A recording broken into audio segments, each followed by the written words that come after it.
Hello friends, welcome back to our channel. Friends, ఈ వీడియోలో మనం ఈరోజు అన్ని న్యూస్ పేపర్లో వచ్చినటువంటి ఇంపార్టెంట్ ఎడ్యుకేషన్ అప్డేట్స్తో పాటు చాలా ముఖ్యమైనటువంటి కరెంట్ అఫైర్స్ కూడా రావడం జరిగింది.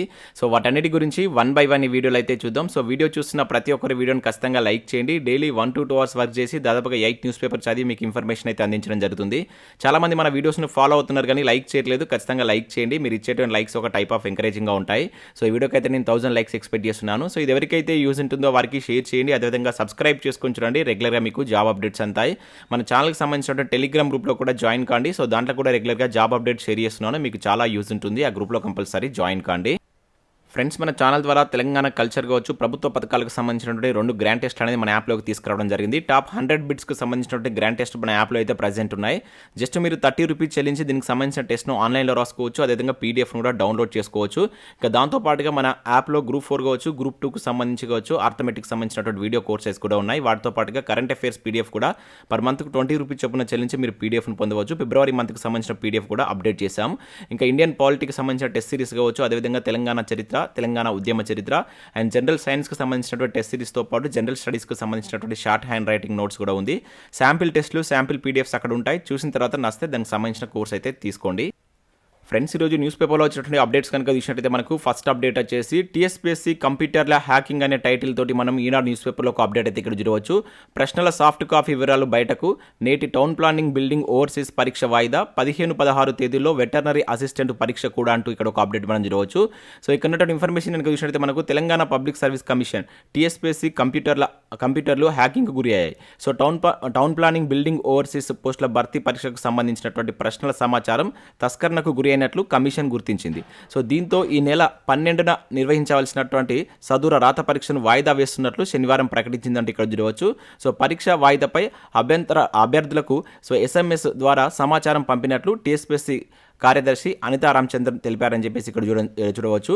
సో ఇక్కడ చూసినట్లయితే ఈ నెల 15-16 తేదీలో నిర్వహించవలసినటువంటి వెటర్నరీ అసిస్టెంట్ సర్జన్ రాత పరీక్షను సైతం వాయిదా వేస్తున్నట్లు వెల్లడించారు.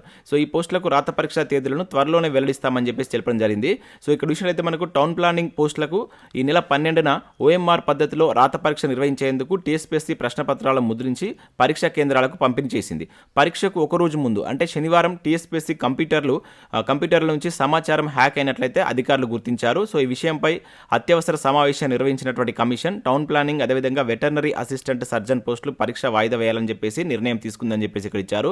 సో కంప్యూటర్ల నుంచి పరీక్షకు సంబంధించినటువంటి సాఫ్ట్ కాపీ సమాచారం హ్యాకింగ్ గురి అయిందని, సో ప్రశ్నల వివరాలు అభ్యర్థులకు చేరలేదని అభిప్రాయం వ్యక్తం చేసినట్టు ఇక్కడైతే చూడవచ్చు.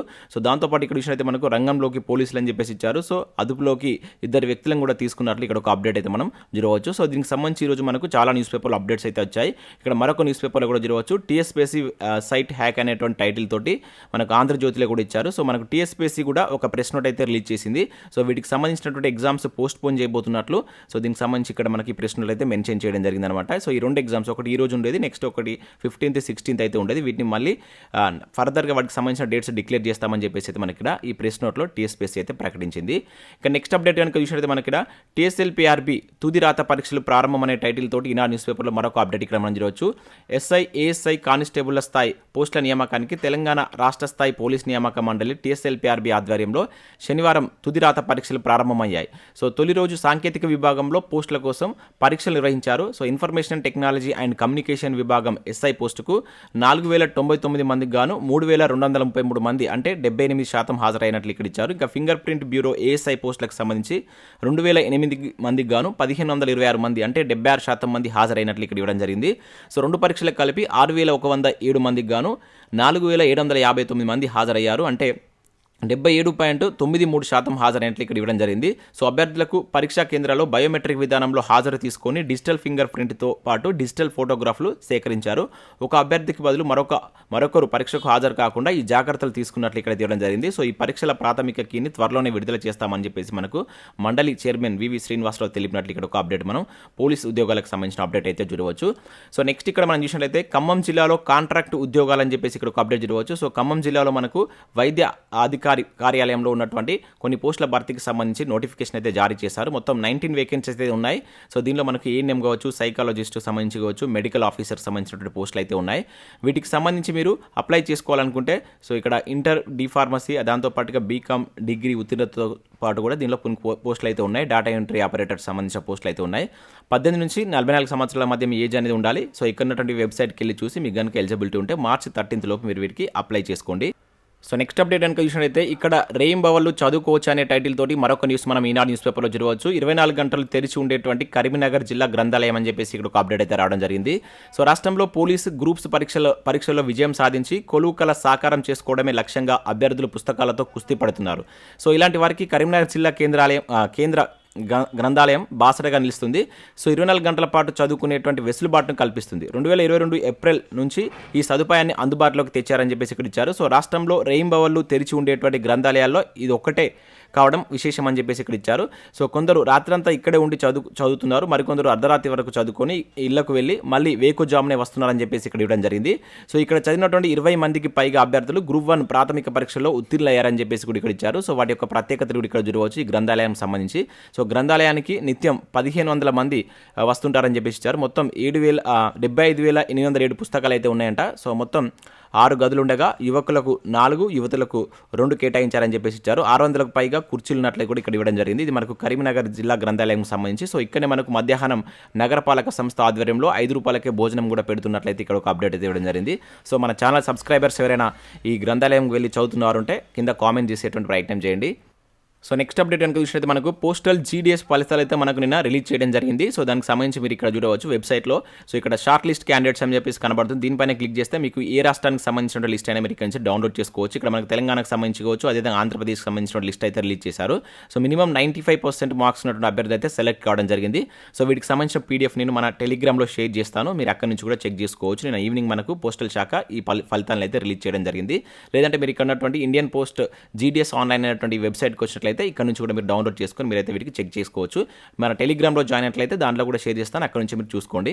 సో నెక్స్ట్ అప్డేట్ కనుక చూసినట్టు మనకు ఈ వారం వెలుగు సక్సెస్ న్యూస్ పేపర్ అయితే రిలీజ్ కావడం జరిగింది. దీనిలో మనకు చాలా మంచి ఆర్టికల్స్ అయితే రావడం జరిగింది. సో ముఖ్యంగా కరెంట్ అఫైర్స్కి సంబంధించి ఇక్కడ మనకు స్మాల్ శాటిలైట్ లాంచింగ్ వెహికల్కి సంబంధించిన ఇన్ఫర్మేషన్ కావచ్చు, మనం కరెంట్ అఫైర్లో భాగంగా దీని గురించి అయితే డిస్కస్ చేస్తాం. అదేవిధంగా హరడ్ డోమర్ వృద్ధి నమూనా ఎకనామిక్కి సంబంధించినటువంటి కొన్ని ముఖ్యమైనటువంటి ప్రణాళికలకు సంబంధించి ఇక్కడ మనకు ఒక ఆర్టికల్ అయితే రావడం జరిగింది. దాంతోపాటుగా విష్ణుకుండ్లకు సంబంధించినటువంటి బిడ్ బ్యాంక్ కావచ్చు, ఇంకా అదేవిధంగా చౌమహల ప్యాలెకి సంబంధించి కావచ్చు, ఇంకా అదే కాకుండా భారత్కు మనకు SCO సారథ్యం వహిస్తుంది కదా, ఆ నేపథ్యంలో భారత్కు సంబంధించినట్టు కొన్ని ముఖ్య సమావేశాలకు సంబంధించి ఇక్కడైతే డిస్కస్ చేశారు. సో వీటన్నిటికి సంబంధించి మీరు మన టెలిగ్రామ్లో జాయిన్ కండి. నేను లాస్ట్ 1 వీక్లో ఉన్నటువంటి ఈ పేపర్ క్లిప్స్ అనేది ఈరోజు ఈవినింగ్ అయితే షేర్ చేయడం జరుగుతుంది. లేదంటే మీరు పేపర్ను కూడా డౌన్లోడ్ చేసుకొని వీటిని అయితే చూసుకోవచ్చు. ఇక నెక్స్ట్ చూసినట్టయితే 1,17,000 స్కూళ్ళలో టీచర్ ఒక్కడే అంటే ఇక్కడ ఒక అప్డేట్ మనం చూడవచ్చు. ఇది దేశంలో పాఠశాలల దుస్థితి. 2017లో 92,000 స్కూళ్ళు, 4 ఏళ్లలో మరో 25,000 పెరుగుదల. సో తెలంగాణలో ఒకే ఉపాధ్యాయుడు ఉన్నటువంటి పాఠశాలలు 6,398, ఒక్క విద్యార్థి లేని బడులు వచ్చేసి 1,200 అంట. అటు ఉపాధ్యాయులు లేరు, ఇటు మౌలిక వసతులు కారు. సో టీచర్లకు భారమవుతున్నటువంటి విద్యాబోధన అని చెప్పేసి ఇక్కడ ఇచ్చారు. సో అటు రాష్ట్రంలో ఇటు దేశంలో సర్కారు బడుల రూపురేఖలు ఎంతవరకు మారడం లేదు. సో మౌలిక వసతుల నుంచి మొదలు పెడితే టీచర్ల వరకు ఎప్పుడు కొరతే. సో ప్రభుత్వ పాఠశాల స్థితిగతులు ఇంతకీ మారడం లేదని చెప్పేసి ఇక్కడ ఇచ్చారు. సో ఉపాధ్యాయుల కొరతతో సర్కారు బడులు దేశంలో అల్లాడుతున్నాయి. సో ప్రభుత్వ పాఠశాలలో టీచర్లు సరిపడా ఉండడం లేదు. దీంతో ఒక్క విద్యార్థితోనే పాఠశాలలు నడుస్తున్నాయి. సో దేశవ్యాప్తంగా ఒకే టీచరు పాఠశాలలు పెరుగుతున్నట్లు కేంద్ర ప్రభుత్వం గణాంకాల ద్వారా స్పష్టమవుతుందని చెప్పేసి ఒక ఆర్టికల్ మనకి ఇక్కడ ఆంధ్రప్రభ న్యూస్ పేపర్లో అయితే ఈరోజు రావడం జరిగింది. సో నెక్స్ట్ ఇక్కడ చూసినట్లయితే మనకి ఇక్కడ చదివింది మర్చిపోతున్నాం అంటూ చూడవచ్చు. పరీక్షల ఒత్తిడిని భరించలేకపోతున్నాం. సో టెలిమానస్ టోల్ ఫ్రీ నెంబర్కు ఇంటర్ విద్యార్థుల నుంచి ఫోన్ల విలువ వారంలో 300కు పైగా కౌన్సిలింగ్ అని చెప్పేసి ఇక్కడ జరిగింది. మనం రీసెంట్గా కరెంట్ అఫైర్స్లో భాగంగా కూడా చూసాం. సో మనకు టెలిమానస్ అనేటువంటి ఒక టోల్ ఫ్రీ నెంబర్ మనకు ఇంటర్ బోర్డ్ అయితే తీసుకొచ్చింది. సో దీనిలో మనకు వారంలోనే చాలా మంది విద్యార్థులు కాల్ చేసి కౌన్సిలింగ్ తీసుకున్నట్టు ఇక్కడ ఒక అప్డేట్ అయితే రావడం జరిగింది. సో మనకి ఇది కరెంట్ అఫైర్స్ కోణంలో కూడా చాలా ఇంపార్టెంట్. సో ఇంటర్ బోర్డు తీసుకొచ్చినటువంటి టోల్ ఫ్రీ ఏది, లేదంటే ఒక కొత్త కార్యక్రమం ఏది అని చెప్పేసి అడుగుతారు, టెలిమానస్ అని గుర్తుంచుకోండి. లేకుంటే టెలిమానస్ ఏంటిదని చెప్పేసి కూడా ఆ విధంగా కూడా అడగవచ్చు. ఇక టోల్ ఫ్రీ నెంబర్ వచ్చేసి మనకు 14416 అనేటువంటి టోల్ ఫ్రీ అనే నెంబర్ కూడా ఇవ్వడం జరిగింది. సో ఇవి మనకు వివిధ న్యూస్ పేపర్లో వచ్చినటువంటి education updates. Next current affairs అయితే చూద్దాం. చాలా ఇంపార్టెంట్ కరెంట్ అఫైర్స్ అయితే ఉన్నాయి. స్కిప్ చేయకుండా చూడండి, ప్రతి ఒక్కరు లైక్ చేయండి. ఒకే వీడియోలో మీకు ఎడ్యుకేషన్ అప్డేట్స్ అదేవిధంగా కరెంట్ అఫైర్స్ కలిపి అయితే అందించడం జరుగుతుంది. కంపల్సరీ లైక్ చేసి మీ మిత్రులకైతే షేర్ చేయండి. సో ఇక్కడ ఫస్ట్ చూసినట్టయితే మనకు మధురాంతకం నరేంద్రకు సాహిత్య అకాడమీ అవార్డు అని చెప్పేసి ఇక్కడ చూడవచ్చు. మనం గతంలో ఆల్రెడీ చూసాం, కేంద్ర సాహిత్య అకాడమీకి సంబంధించి మనకు ఇతనికి రావడం జరిగింది. అయితే నిన్న దాన్ని ప్రదానం చేసినట్టు ఇక్కడ ఒక అప్డేట్ అయితే చూడవచ్చు. సో తాను రాసినటువంటి మనోధర్మ పరాగం నవలకు తెలుగు రచయిత మధురాంతకం నరేంద్రకు ప్రతిష్టాత్మక కేంద్ర సాహిత్య అకాడమీ 2022 అయితే అందుకున్నారు. సో 2 తరాల దేవదాసి జీవితాల గురించి ఆయన ఈ పుస్తకంలో ఆవిష్కరించారు. సో ఇటువంటి చాలా ఇంపార్టెంట్. ఆ పుస్తకంలో ఉండేటువంటి ఏంటంటే ఈ దేవదాసి వ్యవస్థకు సంబంధించినటువంటి దీనిలో అయితే ఆవిష్కరించడం జరిగింది. సో అండ్ శనివారం మనకు సాహిత్య అకాడమీ ప్రాంగణంలో జరిగినటువంటి కార్యక్రమంలో ఆ సంస్థకు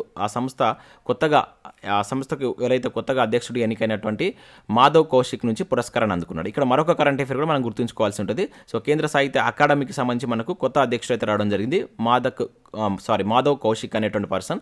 సో ఇతని చేతుల మీదుగానే సో నిన్న ఈ అవార్డు ప్రదానం అయితే జరిగింది. సో ఇక్కడ 2 గుర్తుంచుకోండి. ఆల్రెడీ మనం కేంద్ర సాహిత్య అకాడమీ గురించి ప్రీవియస్లో డిస్కస్ చేసాం. సో ఇక్కడ కొత్తగా ఎన్నికైనటువంటి అధ్యక్షుని అయితే గుర్తుంచుకునే ప్రయత్నం చేయండి.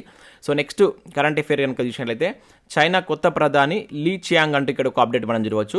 ఆమోదం తెలిపినటువంటి పార్లమెంటు జిన్పింగ్ సన్నిహితుడికే కీలక పదవి అని చెప్పేసి ఇక్కడ ఇచ్చారు. సో చైనా అధ్యక్షుడు షీ జిన్పింగ్కు అత్యంత విశ్వసనీయుడైనటువంటి లీ చియాంగ్ 63 ఆ దేశ నూతన ప్రధానిగా ఎన్నికైనట్లు ఇక్కడ మనకు ఒక అప్డేట్ అయితే రావడం జరిగింది. గత 10 ఏళ్లుగా ప్రధాని పదవిలో ఉన్నటువంటి లీ కచియాంగ్ స్థానంలో శనివారం అతను బాధ్యతలు చేపట్టారని చెప్పేసి ఇక్కడ ఇచ్చారు. అంతకు ముందు ఉన్నటువంటి చియాంగ్ పేరును అధ్యక్షుడు జిన్పింగ్ ప్రతిపాదించగా చైనా పార్లమెంట్ ఏదైతే మనకు నేషనల్ పీపుల్ కాంగ్రెస్ అత్యధిక మెజార్టీతో ఆమోదం తెలిపినట్టు ఇక్కడ జరిగింది. సో నిన్న కూడా మనం జిన్పింగ్ సంబంధించి 3వ సారి అక్కడ అధ్యక్ష పదవిని అయితే చేజెక్కించుకోవడం జరిగింది. సో ఇప్పుడు అక్కడ కొత్త ప్రధానిగా మనకు లీ చియాంగ్ అయితే రావడం జరిగింది. సో చాలా ఇంపార్టెంట్. రీసెంట్గా మనకు నేపాల్కి సంబంధించి కూడా అక్కడ కొత్త అధ్యక్షుడు వచ్చారు.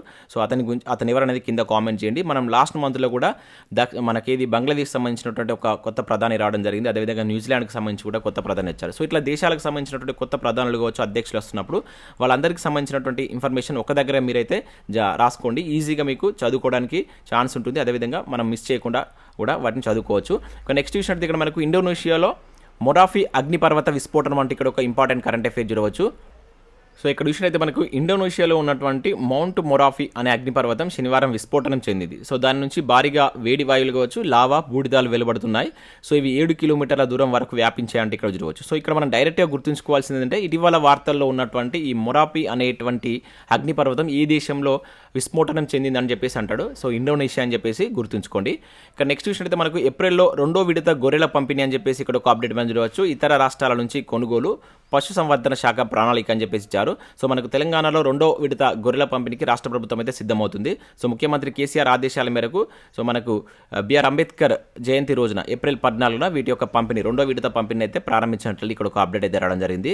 సో మనకి ఈ పథకాన్ని 2017లో అయితే ప్రారంభించారు. చాలా ఇంపార్టెంట్. ఇక్కడ ఈ పథకం ప్రారంభించినటువంటి ఇయర్ అనేది కంపల్సరీ గుర్తుంచుకోవాలి. సో రీసెంట్గా మనకు కంటి వెలుగు పథకాన్ని కూడా దానికి సంబంధించిన రెండో విడత కార్యక్రమాన్ని కూడా స్టార్ట్ చేశారు. సో అది ఏ రోజున స్టార్ట్ చేశారు అనేది కింద కామెంట్ చేయండి. సో మనకు పథకాలు వార్తల్లో ఉంటున్నప్పుడు వాటికి సంబంధించిన ఇన్ఫర్మేషన్ మనం చూసుకోవాలి. సో ఈరోజు మనకు మిషన్ కాకతీయకు సంబంధించిన అప్డేట్ కూడా ఉంది. ఎందుకంటే మిషన్ కాకతీయ స్టార్ట్ చేసి కూడా 12 సంవత్సరాలు అవుతుంది కనుక దానికి సంబంధించిన అప్డేట్స్ కూడా ఈరోజు మనకు న్యూస్ పేపర్లో వచ్చాయి. ఇటువంటిప్పుడు సో వాటికి సంబంధించిన అంశాలను ఒకసారి మనం చూసుకున్నట్లయితే ఈజీగా మనకు ఒకవేళ క్వశ్చన్ వచ్చినట్లయితే ఆన్సర్ చేయవచ్చు.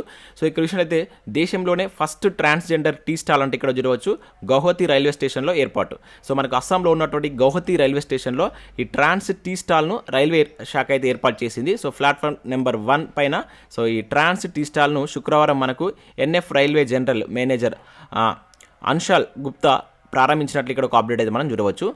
సో ఇది మనకు దేశంలోనే మొట్టమొదటి ట్రాన్స్జెండర్ టీ స్టాల్ అనమాట. అది మనకు ఇక్కడ గౌహతి రైల్వే స్టేషన్లో ఏర్పాటు చేశారు. ఆ రైల్వే స్టేషన్ గుర్తుంచుకొని దాని యొక్క ఇంపార్టెన్స్ కూడా గుర్తుంచుకునే ప్రయత్నం చేయండి.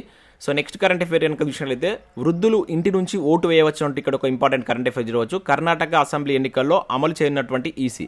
సో మనకు త్వరలో జరగనున్నటువంటి కర్ణాటక అసెంబ్లీ ఎన్నికల్లో 80 ఏళ్లు దాటినటువంటి వృద్ధులు కావచ్చు, అంగవైకల్యం గలవారు సో ఇంటి నుంచి ఓటు వేసేటువంటి సదుపాయాన్ని కల్పిస్తున్నట్లు మనకు ఈసీ అయితే ప్రకటించింది.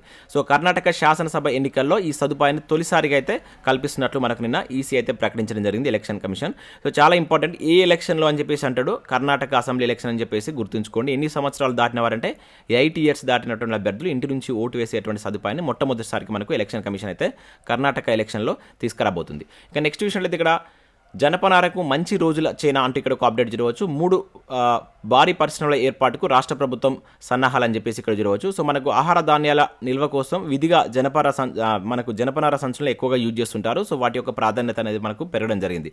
సో ఈ నేపథ్యంలో మనకు తెలంగాణలో ఈ 3 జనపనార పరిశ్రమలు అయితే స్టార్ట్ చేయబోతున్నారు. చాలా ఇంపార్టెంట్. అవి ఎక్కడ అని చెప్పేసి అడగడానికి ఛాన్స్ ఉంటుంది. ఇక్కడ చూసినట్లయితే మనకు ప్రసిద్ధ పారిశ్రామిక సంస్థలైనటువంటి ఈ గ్లోస్టర్ లిమిటెడ్ కావచ్చు, కాళేశ్వరం ఆగ్రో లిమిటెడ్, ఇక్కడ చూసినట్లయితే ఎంబీజీ కమోడిటీస్ లిమిటెడ్, ఈ 3 కలిపి దాదాపుగా 887 కోట్లతో ఈ 3 భారీ జూట్ జనపనార పరిశ్రమలు అయితే ఏర్పాటు చేయడానికి ముందుకొచ్చాయి. 2021లో ఈ ఒప్పందం అయితే కూర్చుకోవడం జరిగింది. అయితే ఇవి వచ్చేసి మనకు వరంగల్, రాజన్న సిరిసిల్ల, కామారెడ్డి జిల్లాల్లో వీటిని ఏర్పాటు చేయబోతున్నట్లు ఇక్కడ ఒక అప్డేట్ అయితే మనం చూడవచ్చు. చాలా ఇంపార్టెంట్. ఇటువంటి వాటి గురించి మనకు ప్రీవియస్లో కూడా క్వశ్చన్స్ అడిగిండు, గుర్తుంచుకోండి. డైరెక్ట్గా అడగడానికి ఛాన్స్ ఉంటుంది. సో నెక్స్ట్ కరెంట్ అఫైర్స్ అయితే మనకి ఇక్కడ బికనేర్ రాజమాత సుశీలా కుమారి కన్నుమూత అంటే ఇక్కడ ఒక అప్డేట్ మనం చూడవచ్చు. సో బికనేర్ రాజ కుటుంబానికి చెందినటువంటి రాజమాత సుశీలా కుమారి చనిపోతూ మనకు వార్తల్లో నిలవడం జరిగింది. సో ఇక్కడ దీనికి సంబంధించిన ఇన్ఫర్మేషన్ అయితే గుర్తుంచుకోండి. మనకు 1988లో మహారాజా కర్నీ సింగ్ మరణాంతరం రాజకుటుంబ వ్యవహారాలను సుశీలా కుమారి అయితే చూసుకుంటుంది. సో ఈ నేపథ్యంలో ఆమె నిన్న చనిపోతూ వార్తల్లో నిలిచింది. సో నేమ్ గుర్తుంచుకోండి, ఆమె ఏ ప్రాంతానికి సంబంధించిన వ్యక్తి అనేది గుర్తుంచుకోండి. నేరుగా క్వశ్చన్ అడగడానికి అయితే ఛాన్స్ ఉంటుంది. సో నెక్స్ట్ అప్డేట్ కనుక చూసినట్లయితే ఇక్కడ మనకు మిషన్ కాకతీయకు 8 ఏళ్ళని చెప్పేసి ఇక్కడ ఒక అప్డేట్ చూడవచ్చు. సో మనం ఇంతకుముందు కూడా డిస్కస్ చేసాం. సో 46,531 చెరువుల పునరుద్ధరణ, సో భారీగా భూగర్భ జలాల వృద్ధి, 25 లక్షల ఎకరాలకు సాగునీరు, 2.88 లక్షల ఎకరాలకు ఆయకట్టు స్థిరీకరణ అంటే ఇక్కడ ఒక అప్డేట్ రావడం జరిగింది. సో మనకు సీఎం కేసీఆర్ గారు 2015 మార్చి 12న కామారెడ్డి జిల్లాలో ఉన్నటువంటి సదాశివనగర్ నుంచి సో దీన్ని మనకు స్టార్ట్ చేయడం జరిగింది. సో ఇది ఈ రోజుకు 8 సంవత్సరాలు అయితే కంప్లీట్ చేసుకున్నట్టు ఇక్కడ ఒక అప్డేట్ అయితే రావడం జరిగింది. ఈ నేపథ్యంలో దీనికి సంబంధించినటువంటి కంప్లీట్ డీటెయిల్స్ అయితే చూసే ప్రయత్నం చేయండి. సో నెక్స్ట్ అప్డేట్ కనుక చూసినట్లయితే మనకి ఇక్కడ H3N2 వైరస్తో 2 మృతి అని చెప్పేసి ఇక్కడ చూడవచ్చు. కర్ణాటక, హర్యానాలో తొలి మరణాలు, మార్చి నెలాఖరుకు తగ్గుముఖం అంటే ఇక్కడ చూడవచ్చు. సో మనకు హాంకాంగ్ ఫ్లూగా పిలిచేటువంటి H3N2 ఇన్ఫ్లుయెంజా వైరస్ వ్యాప్తి చెందుతున్నటువంటి తీరు అయితే కలవరపెడుతుందని చెప్పేసి ఇక్కడ ఇచ్చారు. సో ఈ నేపథ్యంలో మనకు దేశంలో తొలిసారిగా 2 మరణాలు అయితే సంభవించాయి. ఒకటి వచ్చేసి హర్యానాలో, మరొకటి కర్ణాటకలో అయితే మరణాలు సంభవించినట్లు మనకు కేంద్ర ఆరోగ్య శాఖ అయితే మనకు వెల్లడించడం జరిగింది. సో మార్చి నెలాఖరు వరకు ఇది తగ్గుముఖం పట్టేటువంటి ఛాన్స్ ఉంటుందని చెప్పేసి ఇచ్చారు. సో ఇక్కడ మనకు డైరెక్ట్గా అడుగుతారు. సో హాంకాంగ్ ఫ్లూ అని దేన్ని పిలుస్తామని చెప్పేసి అంటారు. సో ఆ వైరస్ నేమ్ ఏంటని చెప్పేసి అడగవచ్చు, H3N2. సో ఇటువంటి గుర్తుంచుకోండి, మనకు వార్తల్లో ఉన్నటువంటి వాటిపైన క్వశ్చన్స్ రావడానికి ఛాన్స్ ఉంటుంది. సో ఇవి ఫ్రెండ్స్ మనకు వివిధ న్యూస్ పేపర్లో వచ్చినటువంటి ఎడ్యుకేషన్ అప్డేట్స్, అదేవిధంగా కరెంట్ అఫైర్స్. సో వీడియో నచ్చినట్లయితే లైక్ చేసి మిత్రులకు షేర్ చేయండి. మన టెలిగ్రామ్ గ్రూప్లో కూడా జాయిన్ కండి. సో దాంట్లో కూడా ఇంపార్టెంట్ ఆర్టికల్స్ అయితే షేర్ చేయడం జరుగుతుంది. Thanks for watching. Thank you everyone.